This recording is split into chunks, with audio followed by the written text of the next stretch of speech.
Hija de la niñera toca la puerta del millonario en Navidad y él llora al verla.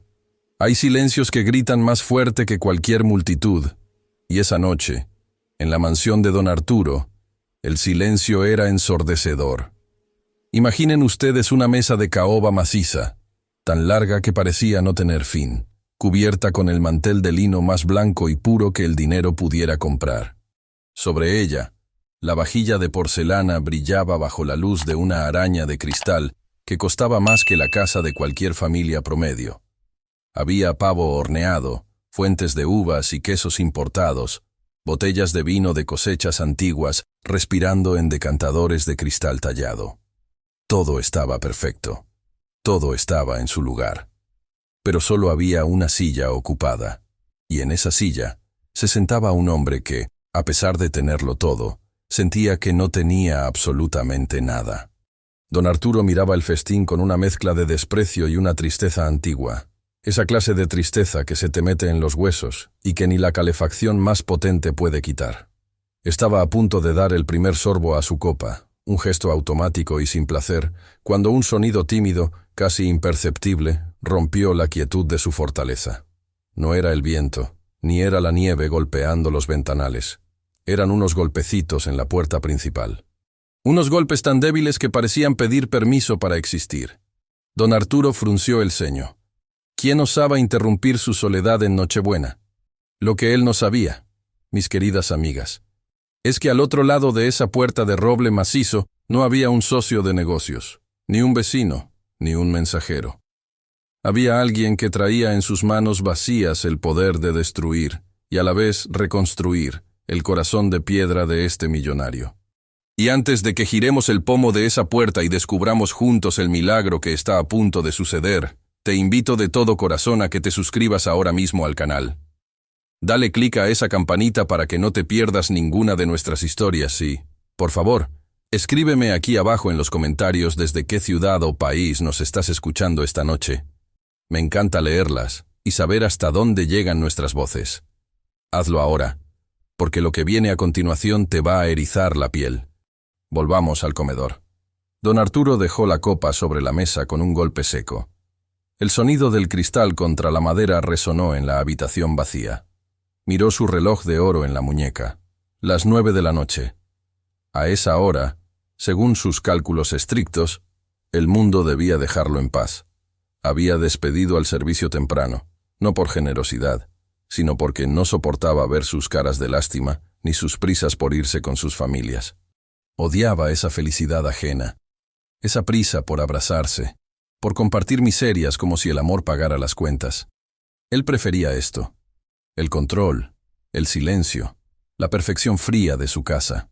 Seguro es algún borracho que se equivocó de casa, murmuró para sí mismo, levantándose con dificultad. Sus rodillas crujieron, un recordatorio de que los años pasaban y el dinero no compraba la juventud ni la salud eterna. Caminó por el largo pasillo que conectaba el comedor con el vestíbulo principal. Sus pasos resonaban en el suelo de mármol, un clac, clac, clac, solitario y autoritario. A los lados, los retratos de sus antepasados parecían juzgarlo desde las paredes, con sus miradas severas pintadas al óleo.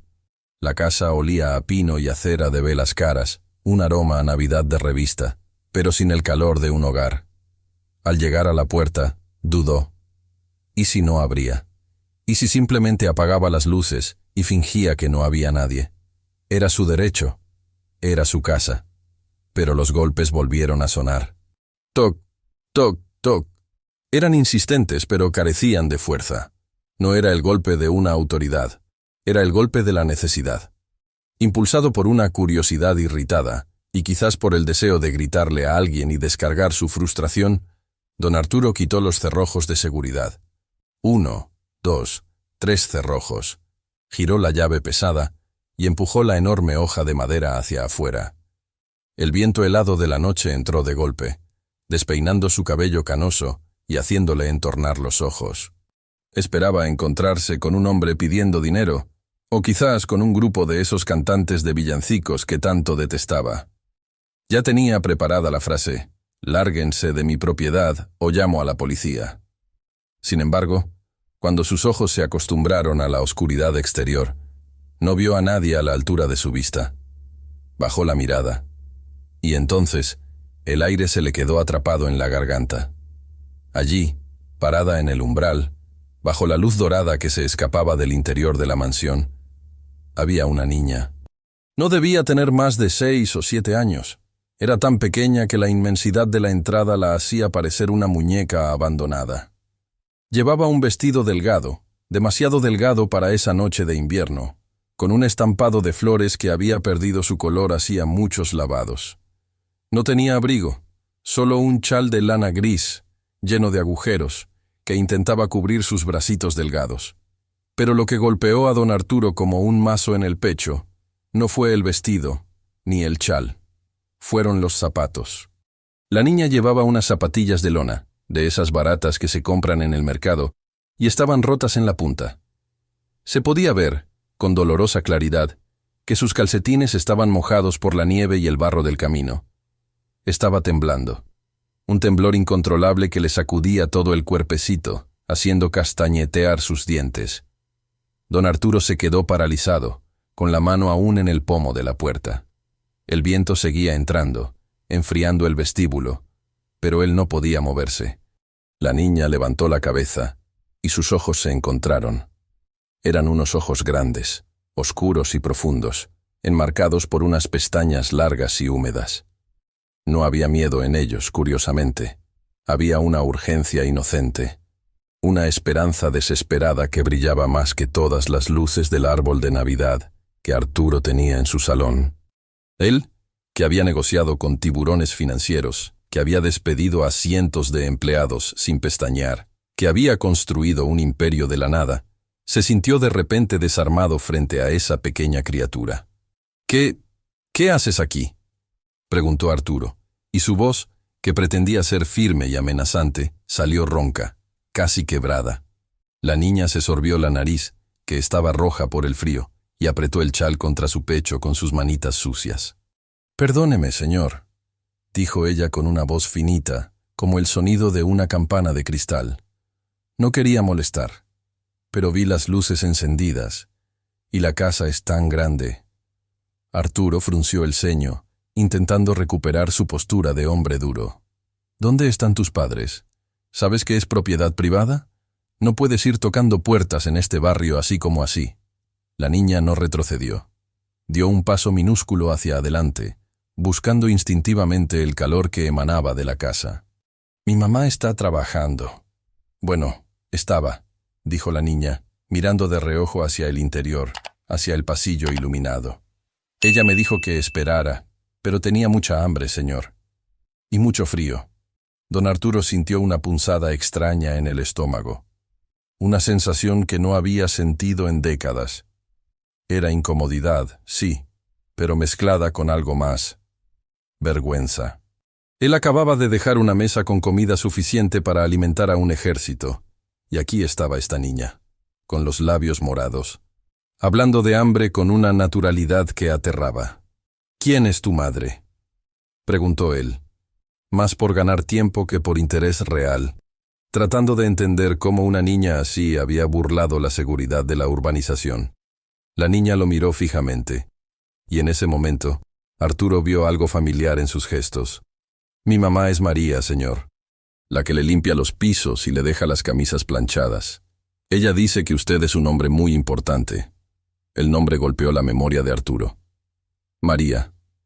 Claro. La mujer silenciosa.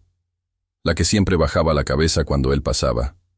La que él había despachado esa misma tarde con un sobre frío y un «no vuelvas hasta el día 26», sin preguntarle siquiera si tenía planes, si tenía familia o si tenía dinero para la cena. La niña seguía allí, temblando, esperando una respuesta, una reacción, un milagro. Y don Arturo, el millonario intocable, se encontraba de pie en su propia puerta, derrotado por la mirada de una niña de 7 años con zapatos rotos. La noche era fría, pero lo que estaba a punto de ocurrir calentaría hasta el rincón más oscuro de esa mansión solitaria. Para entender por qué ese hombre tembló al ver a la niña, primero tenemos que entender quién era don Arturo hasta ese preciso instante. En el mundo de los negocios, lo llamaban el tiburón de hielo.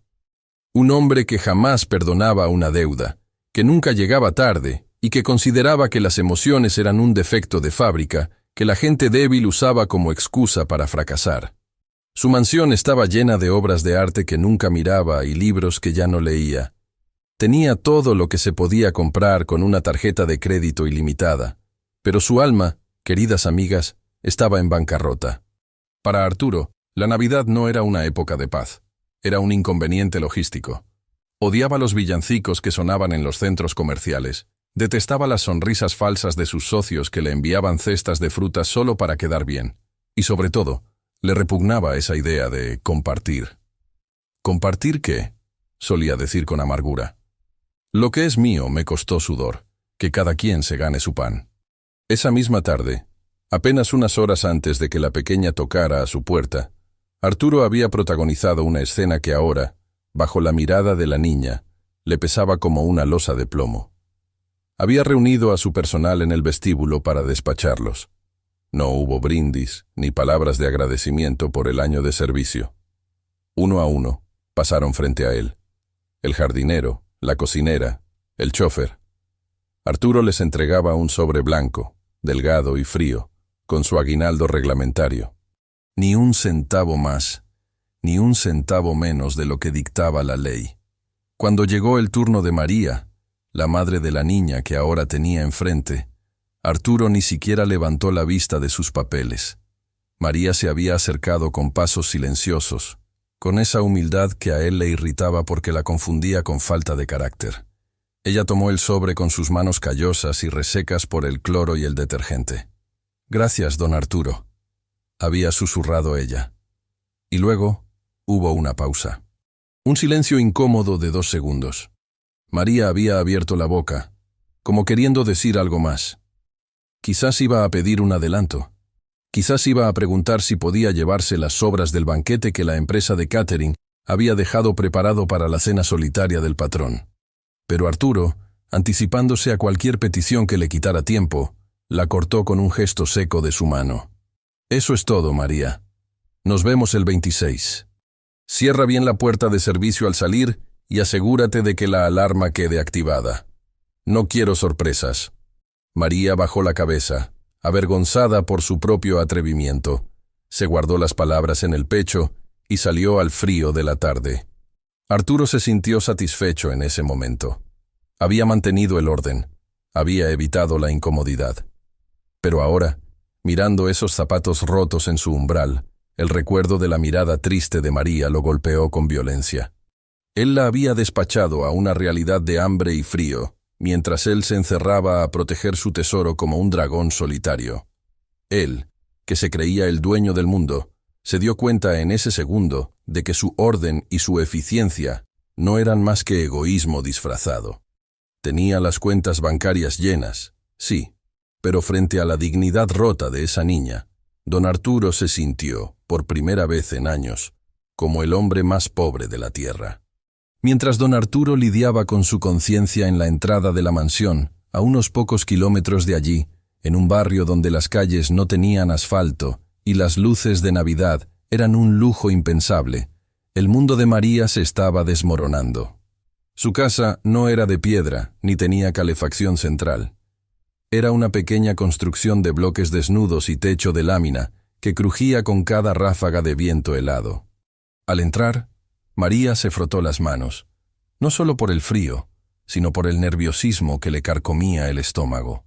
Había llegado con el sobre del aguinaldo en el bolsillo, pero sus cálculos mentales no le daban tregua. Después de pagar el alquiler atrasado y las medicinas para su madre en el pueblo, apenas le quedaría para comprar un pollo y quizás, si ocurría un milagro, una muñeca de trapo para Lucía. Se sentó en la única silla de la cocina y suspiró, sintiendo el peso de la injusticia sobre sus hombros. Había limpiado inodoros de mármol, había pulido cubiertos de plata y había aspirado alfombras persas todo el día, rodeada de una abundancia obscena, para llegar a casa y tener que decidir entre comer o calentarse. «Lucía, mi amor», llamó María, tratando de poner un tono alegre en su voz. esa máscara que todas las madres se ponen para que sus hijos no vean el miedo. Ya llegó mamá. Mira, traje un pan dulce que me regaló la señora de la panadería. Esperó el sonido de los pies pequeños corriendo hacia ella. Esperó el abrazo en las piernas que siempre le reiniciaba la vida después de una jornada humillante. Pero solo le respondió el silbido del viento colándose por las rendijas de la ventana. ¿Lucía?, preguntó de nuevo, esta vez con un hilo de ansiedad tensándose en su garganta. Se levantó de golpe. Buscó en la pequeña habitación que compartían. La cama estaba tendida, fría. Buscó en el baño. Nada. El corazón le empezó a latir tan fuerte que le dolía el pecho. Salió al patio trasero, donde la nieve ya empezaba a cubrir la tierra. ¡Lucía!, gritó, y su voz se rompió en el aire gélido. Si esta historia ya te está tocando el corazón, quiero tomarme un breve segundo para agradecerte por estar aquí. A todas las que ya nos siguen, gracias por ser parte de esta familia. Y si tú todavía no lo haces, te invito a dar clic ahora mismo en el botón de suscribir o seguir. Es un gesto pequeño que nos ayuda inmensamente a seguir contando estas historias para ti. María corrió hacia la casa de la vecina, doña Carmen, una anciana que a veces le echaba un ojo a la niña. Golpeó la puerta con desesperación. «Carmen, Carmen, por favor abra. ¿Está Lucía con usted?» La anciana salió, envuelta en mantas, con cara de sueño y confusión. «No, hija. Lucía se fue hace como una hora. Me dijo que iba a buscarte. Dijo que tenía un plan para la cena, que iba a hablar con el señor de la casa grande, porque Dios provee, pero a veces hay que ir a tocarle la puerta a Dios». María sintió que la sangre se le helaba más que la nieve bajo sus pies. ¿La casa grande? El señor. Lucía, en su inocencia, había escuchado las historias de María sobre la mansión, sobre la comida que sobraba, sobre el lujo. La niña había ido a buscar a don Arturo. El terror puro invadió a María. Ella conocía a don Arturo. Sabía que era un hombre que no toleraba intrusos, un hombre que miraba a los pobres como si fueran una molestia contagiosa. Se imaginó lo peor, a su niña perdida en la carretera oscura, atropellada por un coche, o peor aún, humillada y gritada por el patrón, o entregada a la policía como una ladrona. Sin pensarlo, sin abrigarse más, María echó a correr. Corrió hacia la zona rica de la ciudad. Sus botas viejas resbalaban en el hielo, el aire le quemaba los pulmones y las lágrimas se le congelaban en las mejillas. No le importaba el cansancio, no le importaba el frío, solo pensaba en llegar antes de que fuera demasiado tarde, rezando a todos los santos para que el corazón de piedra de su jefe no destrozara la inocencia de su hija. «Espérame, mi amor, mamá ya va», gritaba en su mente, mientras la distancia entre su pobreza y la riqueza de la mansión parecía infinita. El viento sopló con una fuerza renovada, colándose por el hueco de la puerta abierta y agitando las cortinas de terciopelo del vestíbulo, pero don Arturo ni siquiera parpadeó. Estaba hipnotizado, atrapado en la gravedad de ese instante. Frente a él, la pequeña Lucía se frotaba los brazos con fuerza, intentando generar un calor que su cuerpo ya no tenía. Sus labios, pálidos y temblorosos, se abrieron para hablar, y lo que salió de su boca no fue una queja ni un llanto, sino una verdad tan cruda que amenazaba con derrumbar los cimientos de esa mansión millonaria. «Señor», dijo ella, alzando la vista para encontrar los ojos del gigante que tenía delante. «Mi mamá me dijo que hoy no podíamos cenar porque el dinero no alcanzó. Me dijo que me durmiera temprano, que soñara con cosas bonitas, porque en los sueños no da hambre». Don Arturo sintió un nudo en la garganta, áspero y seco. Quiso decir algo, quiso decirle que se fuera a casa, que eso no era problema suyo, pero las palabras se le atascaron. La dignidad con la que la niña hablaba lo desarmaba. No había malicia en ella, solo una lógica infantil aplastante. Lucía dio un paso más, pisando la alfombra de entrada con sus zapatillas mojadas, dejando una pequeña huella de barro y nieve derretida. En otro momento Arturo habría gritado por la mancha en su piso inmaculado. Ahora, Esa mancha le parecía la única cosa real en toda su casa. «Pero yo no me podía dormir, señor», continuó la niña con la voz quebrándose un poco. «Me dolía la barriga, y pensé que a lo mejor Dios se había confundido de dirección. Mi mamá siempre dice, Dios provee, hija, ten fe. Pero yo miraba la mesa y estaba vacía, y miraba la alacena y estaba vacía. Así que pensé que si venía a la casa más grande y bonita de todas, a lo mejor ahí sí habían llegado los ángeles». La niña hizo una pausa, tomando aire, reuniendo todo el valor que cabía en su pequeño cuerpo, para hacer la pregunta por la que había caminado kilómetros en la oscuridad. Miró por encima del hombro de don Arturo, hacia el fondo del pasillo, donde se alcanzaba a ver el resplandor de la mesa servida, el brillo de la plata y el perfil del enorme pavo dorado que nadie había tocado. Sus ojos se iluminaron, no con codicia, sino con un reconocimiento doloroso. «Señor», susurró, señalando tímidamente con un dedo rojo por el frío. «¿Le sobró un poquito de comida de su fiesta? No quiero molestar, de verdad. No quiero que me dé lo bueno, ni lo que usted se va a comer.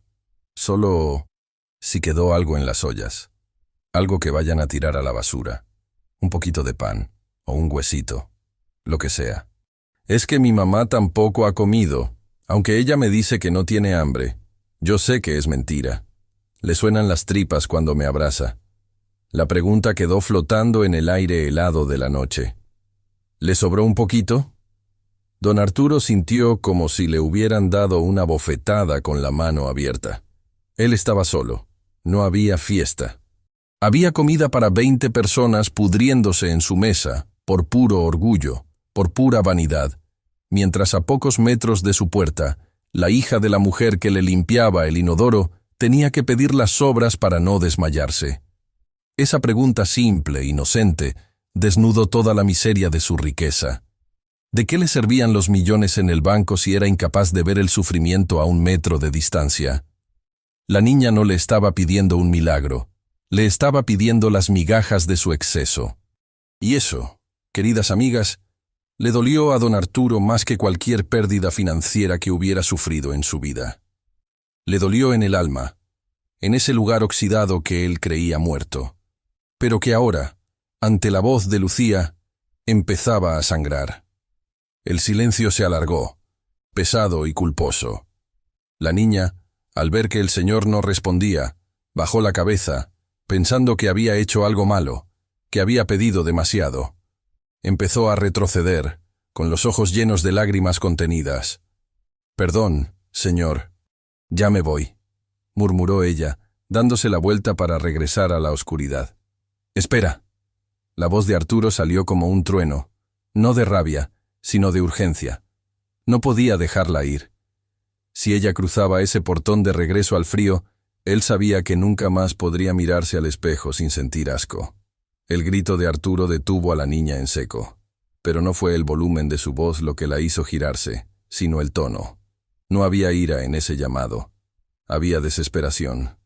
Don Arturo avanzó 2 pasos hacia el exterior, sin importarle que la nieve cayera sobre su camisa de seda italiana, ni que el viento helado le golpeara el rostro recién afeitado. Se agachó. Sí, mis amigas, ese hombre que nunca se inclinaba ante nadie, dobló sus rodillas rígidas y se puso a la altura de esa pequeña intrusa.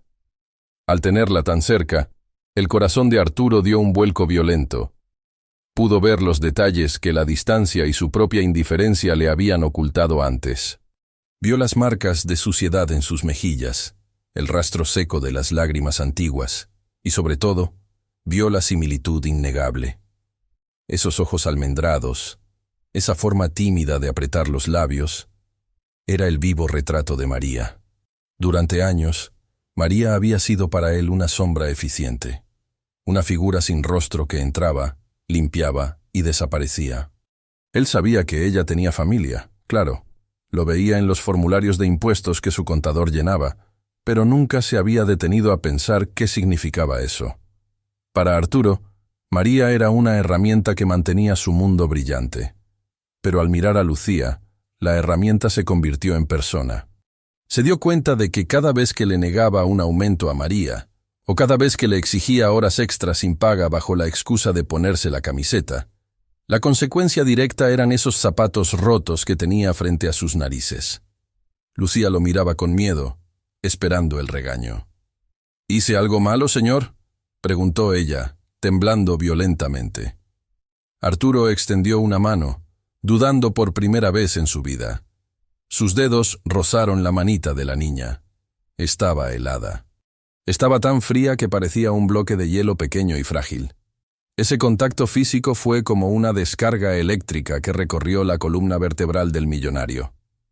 «No, pequeña, no has hecho nada malo», dijo Arturo, y su voz sonaba extraña, rasposa, como si estuviera aprendiendo a hablar de nuevo.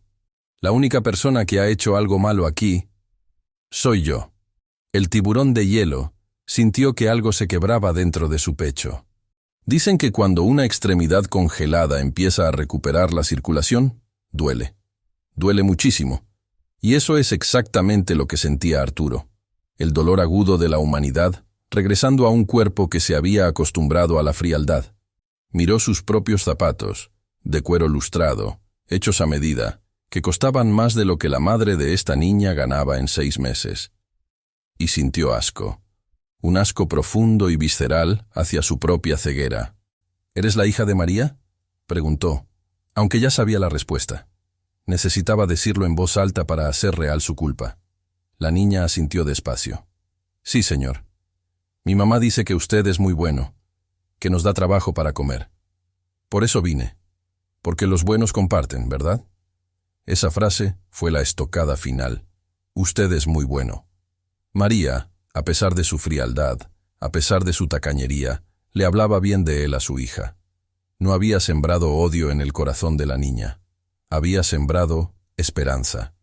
Y Arturo se sintió indigno de esa inocencia. Las lágrimas, que no habían visitado los ojos de Arturo desde el día en que enterró a su propia familia hace tantos años, amenazaron con salir. Pero se las tragó. No era momento de llorar. Era momento de actuar. El frío estaba calando los huesos de la niña, y él estaba allí, perdiendo el tiempo en lamentos internos. Se puso de pie, sintiendo el peso de sus años y de sus errores, pero con una determinación nueva. Ya no era el dueño de la mansión protegiendo su propiedad. Ahora era un hombre con una misión urgente: salvar a esa niña del frío que él mismo había ayudado a provocar. «Lucía», dijo, pronunciando su nombre como si fuera lo más importante que había dicho en todo el año.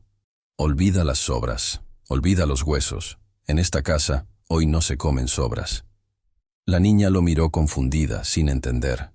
Arturo se hizo a un lado, abriendo la puerta de par en par, dejando que la luz cálida y dorada del interior bañara a la pequeña por completo. «Entra», le ordenó, pero con suavidad. «Entra, porque esa mesa está vacía, y tú eres la única invitada que realmente importa esta noche». Cruzar ese umbral fue, para la pequeña Lucía, como atravesar un portal mágico hacia otro universo. Apenas sus zapatillas rotas pisaron el mármol del vestíbulo, el frío cortante del invierno desapareció, reemplazado por un calor suave y envolvente que olía a madera fina y a canela. La niña se detuvo, abrumada. Sus ojos recorrían los techos altísimos, las lámparas que parecían hechas de diamantes y las guirnaldas verdes que decoraban la escalera principal. Se sentía tan pequeña, tan fuera de lugar, que instintivamente intentó caminar de puntillas para no dejar huellas de barro en la alfombra persa que se extendía por el pasillo. Don Arturo, que caminaba detrás de ella, notó ese gesto. Vio cómo la niña trataba de hacerse invisible, de no ocupar espacio, de no ensuciar. Y eso le partió el corazón una vez más. «Camina normal, Lucía», dijo él, con una voz que intentaba ser suave, aunque todavía cargaba con la rigidez de años de mando. «No te preocupes por el suelo. Las alfombras se lavan, pero el frío que traes en los huesos hay que sacarlo ahora mismo». La guió hasta el comedor principal. Si el vestíbulo la había impresionado, el comedor la dejó sin aliento. La mesa estaba servida como para un rey. Las velas seguían encendidas, parpadeando suavemente, y el pavo dorado en el centro parecía una montaña inalcanzable de comida. Lucía se llevó las manos a la boca, incapaz de procesar tanta abundancia.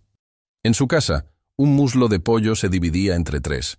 Aquí, había comida suficiente para alimentar a todo su vecindario durante una semana. «Siéntate», le indicó Arturo, señalando una de las sillas de respaldo alto, tapizadas en terciopelo rojo. Lucía dudó. Miró su ropa sucia, su chal lleno de agujeros, y luego miró la silla impecable. «Señor, voy a manchar el asiento. Mi mamá me va a regañar si sabe que me senté en la silla del patrón.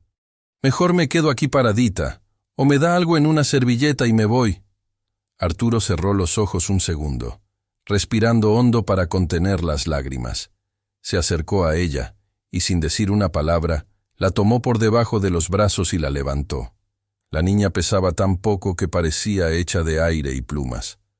La sentó con firmeza en la cabecera de la mesa, el lugar que siempre había ocupado él, el lugar del poder. «Hoy no hay patrones, Lucía. Y hoy no hay servilletas para llevar», dijo él tomando los cubiertos de plata. «Hoy eres mi invitada de honor». Lo que sucedió a continuación fue algo que, si los socios de Arturo lo hubieran visto, no lo habrían creído. El magnate, el hombre que ni siquiera se servía su propio vaso de agua, tomó el cuchillo y el tenedor de trinchar, cortó las rebanadas más jugosas de la pechuga del pavo, sirvió puré de papas humeante, añadió salsa de arándanos, puso panecillos recién horneados en el plato de porcelana fina y lo colocó delante de la niña. Lucía miraba el plato con los ojos muy abiertos, sin atreverse a tocar nada. «¿Es todo para mí?», preguntó en un susurro. «Todo. Y si quieres más, hay más», respondió Arturo, sentándose a su lado, no en la otra cabecera lejana, sino en la silla contigua, rompiendo la distancia que siempre imponía. La niña tomó el tenedor, que se veía enorme en su manita, y probó el primer bocado. Cerró los ojos, y un sonido de satisfacción pura escapó de su garganta. Fue el sonido de la necesidad siendo saciada, y don Arturo, mirándola comer con esa gratitud infinita, sintió que el banquete, por primera vez, tenía sentido. No eran sobras lo que estaba dando. No era caridad. En ese momento, mientras veía cómo el color regresaba a las mejillas pálidas de la hija de su empleada, Arturo comprendió que estaba compartiendo algo mucho más valioso que comida. Estaba compartiendo humanidad. Estaba convirtiendo esa mansión fría en un hogar, aunque fuera solo por una noche. Pero mientras dentro del comedor la calidez empezaba a sanar heridas viejas, afuera, en la nieve, unos pasos apresurados y angustiados se acercaban a la puerta principal. María había llegado, y lo que estaba a punto de ver le helaría la sangre antes de entender la verdad. María llegó al portón de la mansión con los pulmones ardiendo y el corazón a punto de estallar. Había corrido todo el trayecto, resbalando en el hielo, ignorando el dolor agudo en sus costados, impulsada únicamente por ese terror primitivo que siente una madre cuando su hijo está en peligro. Desde la calle, vio que la puerta principal de roble macizo estaba entreabierta. Ese detalle fue como una puñalada en su pecho. «Dios mío, ha entrado», pensó, y la imaginación, que es traicionera en los momentos de angustia, comenzó a mostrarle las peores escenas. Se imaginó a Lucía, rompiendo un jarrón millonario, ensuciando las alfombras, o peor aún, se imaginó a don Arturo, con su rostro rojo de ira, arrastrando a la niña hacia la calle o llamando a la policía para acusarlas de allanamiento. María cruzó el umbral sin detenerse a sacudirse la nieve. Entró al vestíbulo jadeando, con el cabello pegado a la frente por el sudor frío y las manos temblando incontrolablemente. El silencio de la casa la asustó más que cualquier grito. «¡Lucía!», intentó gritar, pero le salió un hilo de voz ahogado. Avanzó por el pasillo, sintiéndose más pequeña e insignificante que nunca. Cada paso que daba resonaba como una sentencia. En su mente ya estaba redactando la disculpa, ya estaba ofreciéndose a trabajar gratis el resto del año con tal de que no se llevaran a su hija presa. «Perdónelo, patrón, es solo una niña», No sabe lo que hace. Descuéntemelo a mí, repetía en su cabeza como un mantra desesperado. El miedo a perder el empleo, su único sustento, se mezclaba con la vergüenza de saber que su hija había tenido que mendigar porque ella no había sido capaz de proveer. ¿Y tú? ¿Qué habrías hecho en su lugar? ¿Habrías tenido el coraje de enfrentar a un hombre tan poderoso para defender a tu hija? ¿O el miedo te habría paralizado? Escribe tu opinión en los comentarios y comparte este video con alguien que necesite escuchar esta historia hoy, porque la valentía de una madre no conoce límites. María llegó al arco que separaba el pasillo del gran comedor. Cerró los ojos un segundo, preparándose para el impacto, para los gritos, para la humillación. Escuchó el tintineo de cubiertos. «Está comiendo», pensó con horror. «El patrón está comiendo y mi hija debe estar ahí, molestando». Tomó aire y entró de golpe, dispuesta a arrodillarse si era necesario. «Don Arturo, por favor, no le haga nada», gritó, irrumpiendo en la sala con los brazos extendidos. «Es mi culpa, yo...» Pero la frase se le murió en la boca. María se quedó petrificada, como si hubiera visto un fantasma. Sus ojos, abiertos de par en par, no podían procesar la imagen que tenía delante. No había gritos, no había policía, no había una niña llorando en un rincón. Lo que había era una escena que parecía sacada de un cuento de hadas que ella nunca se atrevió a contarle a Lucía. Su hija, su pequeña y hambrienta Lucía, estaba sentada en la cabecera de la mesa, en la silla del patrón, con una servilleta de lino blanco atada al cuello, como un babero gigante. Tenía las mejillas manchadas de salsa de arándanos y sostenía un trozo de pan con una alegría que iluminaba la habitación. Y a su lado estaba don Arturo. Pero no el don Arturo que María conocía, ese hombre que miraba por encima del hombro y daba órdenes secas. Este hombre estaba inclinado hacia la niña, sirviéndole jugo de naranja en una copa de cristal tallado, con una expresión en el rostro que María jamás había visto. Una mezcla de ternura dolorosa y atención absoluta. «¿Mamá?», dijo Lucía con la boca llena, saludando con el tenedor. «¡Mira! El señor dice que no son sobras, que es una fiesta». María sintió que las piernas le fallaban. Se tuvo que apoyar en el marco de la puerta para no caerse. Toda la defensa que había preparado, todo el miedo, toda la angustia, se desmoronaron en un segundo, dejando paso a una confusión inmensa. El ogro estaba alimentando a su hija. El hombre que la había despedido con frialdad horas antes estaba ahora cortándole la carne a la niña para que no se atragantara. Don Arturo levantó la vista y sus miradas se cruzaron. Pero esta vez, el millonario no la miró como a una empleada. La miró con vergüenza. La miró como a un hombre que ha sido descubierto en su momento más vulnerable. «María», dijo él, poniéndose de pie despacio. «Pasa. La cena se enfría». María no sabía si llorar o reír. El mundo se había vuelto loco esa noche. Y en medio de esa locura, por primera vez, sintió que quizás, solo quizás, sus oraciones desesperadas habían sido escuchadas. María seguía clavada en el umbral, con las botas viejas soltando agua sobre el parquet y las manos apretadas contra el pecho, como si quisiera contener el corazón que le galopaba desbocado. Ver a su hija sentada en la cabecera, donde nadie excepto don Arturo se había sentado jamás, era una imagen tan surrealista que su mente se negaba a aceptarla. «Señor, yo no puedo», balbuceó María, bajando la vista por costumbre, por ese hábito antiguo de hacerse pequeña ante el dinero ajeno. «Lucía, bájate de ahí ahora mismo, estamos ensuciando». Pero antes de que la niña pudiera obedecer, la voz de don Arturo resonó de nuevo. No era la voz del patrón que daba órdenes por el intercomunicador. Era una voz cansada, pero firme, cargada de una humanidad que María desconocía. «No se va a bajar, María», dijo él, caminando hacia una de las sillas laterales. Arrastró la pesada silla de madera tallada y terciopelo, haciendo un ruido sordo que rompió el protocolo de silencio de la mansión. Él mismo, con sus manos de manicura perfecta, retiró la silla e hizo un gesto de invitación. «La que se va a sentar ahora eres tú», por favor. María levantó los ojos, húmedos y rojos. Pero, don Arturo, yo soy la empleada. No es correcto. Arturo suspiró, y en ese suspiro se le escaparon años de soledad. Correcto, repitió con ironía amarga. ¿Sabes que no es correcto, María? Que esa mesa esté llena de comida mientras tú y tu hija tienen frío. ¿Sabes que no es correcto?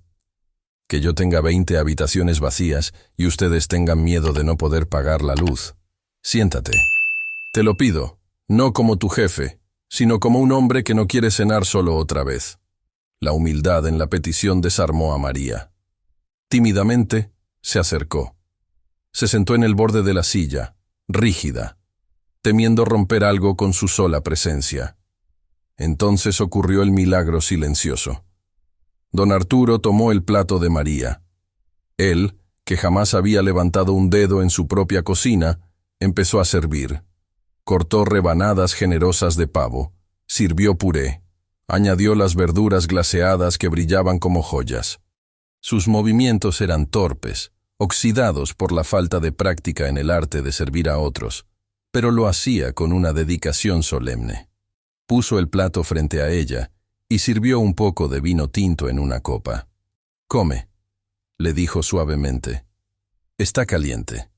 María tomó el tenedor, y al probar el primer bocado, las lágrimas que había estado conteniendo se soltaron. No lloraba solo por el hambre, aunque tenía mucha. Lloraba porque el sabor de la comida caliente, en esa mesa prohibida, le devolvía una dignidad que pensó haber perdido. Lloraba porque alguien la estaba cuidando a ella, la mujer que siempre cuidaba a todos. Lucía, con la boca llena de panecillo, miró a su madre y luego a Arturo. Con esa inocencia que solo tienen los niños para ver la verdad desnuda, dijo: «Mamá, ¿ves? El señor Arturo no es malo, solo estaba triste. Mi abuela dice que la gente triste a veces parece brava, pero es porque tienen frío en el corazón». El tenedor de Arturo se detuvo a medio camino de su boca. Las palabras de la niña le atravesaron el pecho como una flecha de luz. Bajó el cubierto y miró a esas dos intrusas que ahora llenaban el vacío de su comedor. «Tienes mucha razón, Lucía», admitió Arturo, con la voz quebrada, mirando a la niña y luego a María. «He tenido mucho frío en el corazón durante demasiado tiempo». Por primera vez en décadas, la cena de Navidad no fue un trámite. Se convirtió en una comunión. Allí estaban el millonario, la empleada y la niña. Tres soledades distintas que, al juntarse alrededor de un pavo asado, descubrieron que las barreras sociales son muros de papel cuando el hambre, de comida y de afecto, es real. María empezó a relajarse. Vio cómo Arturo le pasaba la sal a Lucía, cómo sonreía levemente cuando la niña contaba una historia sobre un perro callejero. Y se dio cuenta de algo profundo. Don Arturo necesitaba esa cena más que ellas. Ellas tenían hambre de pan, pero él estaba muriendo de hambre de vida. Y esa noche, en esa mesa donde solía reinar el silencio, la vida había entrado por la puerta grande, con zapatos rotos y una sonrisa desdentada. La cena había terminado, pero nadie se movía de la mesa. El calor de la comida y de la chimenea había creado una burbuja de paz tan frágil que parecía que cualquier movimiento brusco la rompería. Lucía, con el estómago lleno y los párpados pesados por el sueño y el calor, recostó su cabeza sobre el brazo de su madre. María acariciaba el cabello de la niña con suavidad, mirando a don Arturo con una mezcla de gratitud y curiosidad. Había trabajado para él durante 5 años, pero en ese momento, bajo la luz tenue de las velas, sentía que estaba viendo a un extraño. Fue Lucía, una vez más, quien rompió el silencio con esa voz adormilada que no conoce de filtros ni de prudencias. «Señor Arturo», murmuró sin levantar la cabeza, «su casa es muy bonita, pero es muy grande para una sola persona. ¿Usted no tiene nietos? ¿O hijos que vengan a abrir los regalos?» María se tensó. Sabía que ese era un terreno prohibido. En la cocina se rumoreaba, se decían cosas a medias, pero nadie se atrevía a preguntar. Hizo un gesto para callar a la niña, pero Arturo levantó la mano, deteniéndola. Su rostro, que minutos antes se había suavizado, se ensombreció de nuevo, pero no con ira, sino con un dolor antiguo, profundo y lacerante. Arturo se puso de pie lentamente y caminó hacia la repisa de la chimenea. Allí, donde no había fotos, solo un reloj antiguo marcando el paso del tiempo, él apoyó las manos y bajó la cabeza. «Tuve una hija, Lucía», dijo él, dándole la espalda a la mesa. «Se llamaba Sofía, tenía tu misma edad, y tenía tus mismos ojos grandes y curiosos». María contuvo el aliento. Nunca, en todos esos años, había escuchado ese nombre en esa casa. «¿Y dónde está?», preguntó la niña. Arturo se giró. Sus ojos brillaban con lágrimas que esta vez no intentó ocultar. «Está en el cielo, pequeña, junto con mi esposa, Elena. Fue hace 20 años, una noche como esta, exactamente una noche como esta». El millonario caminó de regreso a la mesa, pero no se sentó. Se aferró al respaldo de su silla como si fuera lo único que lo mantenía en pie. «Yo era un hombre muy ocupado entonces, más ocupado que ahora. Quería comerme el mundo, quería tener esta casa, quería tener estos millones. Esa Nochebuena, Elena me pidió que dejara el trabajo temprano, que viniéramos a decorar el árbol. Pero yo tenía una reunión urgente. Siempre había algo urgente. Les dije que se adelantaran ellas en el coche, que yo llegaría después». La voz de Arturo se rompió, convirtiéndose en un susurro ronco. «Nunca llegué a decorar ese árbol. Hubo una tormenta de nieve, un conductor ebrio, y en un segundo mi mundo se acabó. Ellas se fueron, y yo me quedé aquí. Me quedé con el dinero, con los negocios, con la urgencia. Pero me quedé sin vida». Miró a María, y por primera vez la miró de igual a igual, de ser humano a ser humano. «Por eso odio la Navidad, María. Porque cada villancico, cada luz, cada risa me recuerda que yo cambié el tiempo con ellas por dinero. Y el dinero no me sirve para abrazarlas. Me convertí en este viejo amargado porque era más fácil estar enojado con el mundo que perdonarme a mí mismo». Se acercó a Lucía y, con una delicadeza infinita, tocó la mejilla de la niña. «Cuando te vi en la puerta, con tus zapatos rotos y tu hambre, vi a mi Sofía y me di cuenta de la monstruosidad que he cometido. He pasado años acumulando riqueza mientras tú, María, que limpias mi casa, luchas por darle un pedazo de pan a tu hija. Tengo las cuentas llenas, pero tú eres más rica que yo. Tú tienes a quien abrazar esta noche. Yo solo tengo fantasmas». María, con los ojos llenos de lágrimas, se levantó impulsivamente. Olvidó que era la empleada. Olvidó las distancias. Se acercó a ese hombre roto y, sin decir una palabra, puso su mano sobre el hombro de Arturo. «No son fantasmas, don Arturo», dijo ella con dulzura. «Ellas le enviaron a Lucía hoy, estoy segura. Nadie camina tan lejos en la nieve solo por hambre. Ellas querían que usted dejara de estar solo». Arturo se derrumbó. El tiburón de hielo se cubrió el rostro con las manos y lloró. Lloró 20 años de lágrimas contenidas, y en ese comedor de lujo, el llanto de un millonario y el consuelo de una empleada doméstica limpiaron el aire, llevándose la amargura para siempre. El llanto cesó, pero dejó un silencio distinto en el comedor. Ya no era el silencio frío y opresivo del principio de la noche, sino un silencio limpio, como el aire que queda después de una tormenta de verano. Don Arturo se secó los ojos con el pañuelo de seda que llevaba en el bolsillo superior de su saco, y al hacerlo, pareció quitarse también 20 años de encima. Su postura, antes encorvada por el peso de la amargura, se enderezó. Sus ojos, enrojecidos, brillaban ahora con una claridad nueva, una determinación feroz. Miró a María, que seguía de pie a su lado, con la mano aún suspendida cerca de su hombro, y luego miró a Lucía, que luchaba contra el sueño, abrazada a su madre. «Esperen aquí un momento», dijo Arturo con voz ronca pero firme. «Por favor, no se muevan». El millonario salió del comedor con paso rápido, dirigiéndose hacia su despacho personal, esa habitación oscura donde solía encerrarse a contar ganancias y planear despidos. Pero esta vez, entró con un propósito diferente. Encendió la lámpara de escritorio, buscó en el cajón de caoba su chequera personal y un papel con el membrete oficial de su corporación. Sus manos, que habían firmado contratos millonarios sin temblar, temblaban ahora mientras escribía. No eran números lo que más importaba en ese papel, eran promesas. Promesas de vida. Regresó al comedor unos minutos después. María ya estaba abrochando el abrigo raído de Lucía, preparándose para volver a la realidad de su pobreza, asumiendo que el momento mágico había terminado y que mañana todo volvería a ser igual. «No se vayan todavía», dijo Arturo, extendiendo el papel hacia María. María lo tomó con desconfianza. Sus manos, ásperas por el trabajo duro, sostuvieron la hoja fina. Al leer las primeras líneas, sus ojos se abrieron desmesuradamente, y el papel empezó a temblar entre sus dedos. «Señor Arturo, esto es demasiado.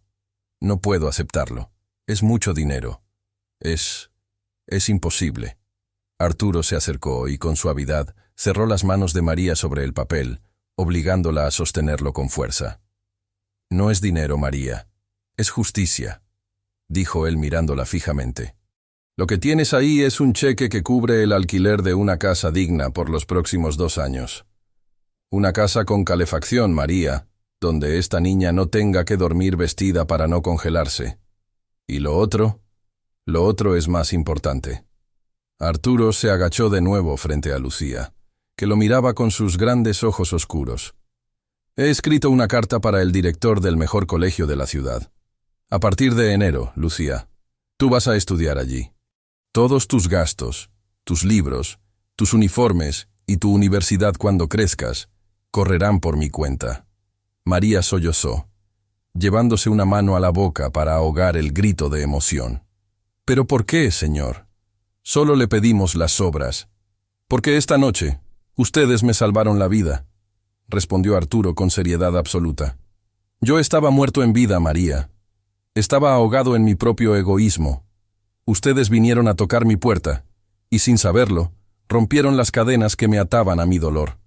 Ver a Lucía me devolvió a mi hija por un instante, pero también me enseñó que todavía puedo hacer algo bueno con el tiempo que me queda». Se levantó y caminó hacia la mesa. Con una energía que no tenía hacía años, empezó a empacar la comida. No usó bolsas de basura ni recipientes viejos. Buscó en la cocina unas fuentes de cerámica y colocó el pavo restante, los panes, los postres, todo. «Llévense todo», ordenó entregándole las fuentes a María, que no paraba de llorar. «Y una cosa más, María. A partir del lunes, no quiero que vuelvas a limpiar mis inodoros. Te necesito en la administración de la casa. Quiero que seas mi ama de llaves. Tendrás un sueldo digno, horario decente y respeto. Mucho respeto». María no pudo hablar. Solo asintió, con el rostro bañado en lágrimas, y abrazó a Arturo. Fue un abrazo torpe, rápido, rompiendo todas las barreras de clase social que existían entre ellos. Pero en ese abrazo se selló un pacto sagrado. Salieron de la mansión cargadas de comida y con un futuro nuevo en el bolsillo. La nieve seguía cayendo, el viento seguía soplando, pero ya no sentían frío. El calor que llevaban dentro, encendido por la bondad inesperada de un hombre que decidió despertar, era suficiente para abrigarlas el resto de sus vidas. Don Arturo se quedó en la puerta, viéndolas alejarse, y por primera vez en 20 años sonrió de verdad. Amaneció sobre la ciudad. El sol de la mañana de Navidad se reflejó en la nieve blanca, creando un manto de diamantes que cubría los jardines de la mansión. Pero esta vez, cuando don Arturo abrió los ojos, no sintió el peso aplastante de la soledad que lo había asfixiado durante 2 décadas. Por primera vez en 20 años, no se despertó deseando que el día terminara antes de empezar. Se despertó con un propósito. Se despertó con la extraña y maravillosa sensación de que su vida, lejos de acabarse, acababa de reiniciar. La casa ya no estaba en silencio. Aunque María y Lucía se habían marchado la noche anterior cargadas de esperanza, su presencia seguía flotando en el aire, como el perfume de las flores frescas que perdura mucho después de que se han ido. Esa misma mañana, Arturo hizo algo inaudito. Tomó el teléfono y llamó a cada uno de sus empleados, al jardinero, a la cocinera, al chofer. No los llamó para darles órdenes, ni para exigirles que vinieran a trabajar en feriado. Los llamó para pedirles perdón. Con la voz quebrada, pero firme, se disculpó por su frialdad, por su amargura, y les deseó una feliz Navidad, prometiéndoles que, a partir de enero, las cosas en esa casa iban a cambiar radicalmente. Y cumplió. Los años pasaron, mis queridas amigas, y la mansión de don Arturo dejó de ser conocida como la Fortaleza del Ogro. Se convirtió en un hogar. María, con su nuevo cargo de ama de llaves y administradora, trajo orden, pero también trajo calidez. Las cortinas pesadas se abrieron para dejar entrar la luz. Se escuchaba música en los pasillos. Y Lucía creció corriendo por esos jardines, llenando con sus risas los rincones que antes solo acumulaban polvo y tristeza. Don Arturo no solo pagó sus estudios, como había prometido. Se convirtió en el abuelo que la vida le había negado. Asistió a cada entrega de notas, aplaudió más fuerte que nadie en sus festivales escolares, y cuando Lucía tuvo su primer desamor adolescente, fue en el hombro de Arturo donde lloró. Y fue Arturo quien, con la sabiduría de sus años, le enseñó que un corazón roto siempre sana si tiene amor alrededor. Dicen que la gente no cambia, pero eso es mentira. El dolor nos cambia, sí, nos puede volver duros como piedras. Pero el amor nos funde y nos vuelve a moldear. Arturo murió muchos años después, siendo un anciano muy distinto al que conocimos al principio de esta historia. No murió solo en una habitación fría. Se fue en paz, sosteniendo la mano de María a un lado y la de Lucía, ya convertida en una brillante doctora, al otro. Y sus últimas palabras no fueron sobre sus cuentas bancarias, ni sobre sus empresas. Sus últimas palabras fueron: «Gracias por tocar mi puerta». Y aquí es donde quiero que nos detengamos un momento a reflexionar, tú y yo, como si estuviéramos tomando un café. Esta historia no es sobre un millonario que salvó a una pobre. No te confundas. Esta es la historia de dos mujeres humildes, con los zapatos rotos y el estómago vacío, que salvaron a un hombre rico de su propia miseria espiritual. Vivimos en un mundo donde nos enseñan a valorar a la gente por lo que tiene en el bolsillo, por la marca de su ropa o por el tamaño de su casa. A veces, miramos por encima del hombro a quien limpia nuestro suelo o a quien nos sirve la comida, olvidando que, muchas veces, esas personas tienen una riqueza en el alma que nosotros hemos perdido por estar demasiado ocupados contando monedas. Don Arturo tenía millones, pero era un mendigo de amor. Lucía no tenía ni para cenar, pero tenía la capacidad de perdonar, de sonreír y de ver la bondad donde nadie más la veía. ¿Quién era el verdadero rico esa Nochebuena? La lección que nos deja esta historia es profunda y dolorosa. Nunca subestimes a quien toca tu puerta, sea física o emocionalmente. A veces, Dios disfraza a sus ángeles con ropas humildes y necesidades urgentes, no para probarlos a ellos, sino para probarnos a nosotros, para ver si somos capaces de compartir no solo lo que nos sobra, sino lo que somos. La verdadera abundancia no es tener una mesa llena de comida para uno solo. Es tener con quién partir el pan, aunque sea poco. La justicia no es solo dar caridad. Es reconocer la dignidad del otro, mirarlo a los ojos y decirle: «Tú vales tanto como yo». Espero que esta historia se quede guardada en tu corazón y que la próxima vez que veas a alguien con necesidad, no veas una molestia, sino una oportunidad. Una oportunidad de abrir tu puerta, de descongelar tu corazón y de permitir que el milagro de la compasión transforme tu vida, tal como transformó la de don Arturo. Si esta historia te emocionó, si te hizo derramar alguna lágrima o abrazar más fuerte a los tuyos, te invito de todo corazón a suscribirte a este canal, dejar tu like para que sepamos que te gustan estos temas y decirme en los comentarios desde qué ciudad nos estás escuchando y qué habrías hecho tú en el lugar de María. Y por favor, no te vayas todavía. Cuando termine este video, quédate con nosotros y haz clic en la próxima historia que aparece en pantalla, porque también está llena de sorpresas, emociones y lecciones de vida que no te querrás perder.